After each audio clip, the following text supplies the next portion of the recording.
ये महिला जो इंग्लैंड में रहती थी, उसे अपने ऊपर बहुत गर्व था। वो सोचती थी कि उसे सब कुछ पता है। एक दिन उसने अल्बर्ट आइंस्टाइन के लिए दावत रखी। सभी विद्वानों के बीच उसने आइंस्टाइन के सामने एक प्रश्न रखा। मैं विज्ञान अच्छे से जानती हूं, लेकिन क्या आप मुझे सापेक्षता का सिद्धांत समझा सकते हैं?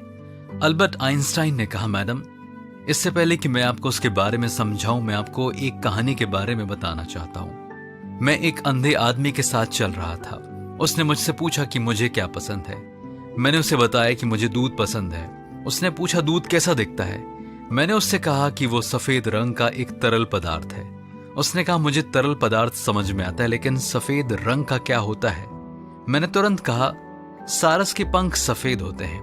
उसने कहा, मुझे पंख पता है, लेकिन मैं सारस के बारे में नहीं जानता। मैंने उसे समझाया कि उसकी गर्दन मुड़ी हुई होती है। उसने कहा, मैं गर्दन जानता हूं, लेकिन मुड़ा होना क्या होता है मैं नहीं जानता।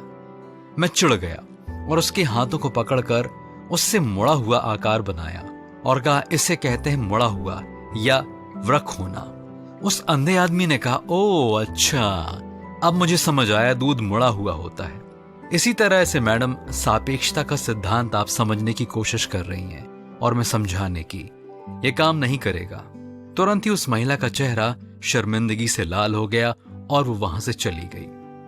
बाइबल में याकूब की पुस्तक में उसके 4 अध्याय की 16वीं आयत में लिखा है, पर अब तुम अपनी डींग मारने पर घमंड करते हो।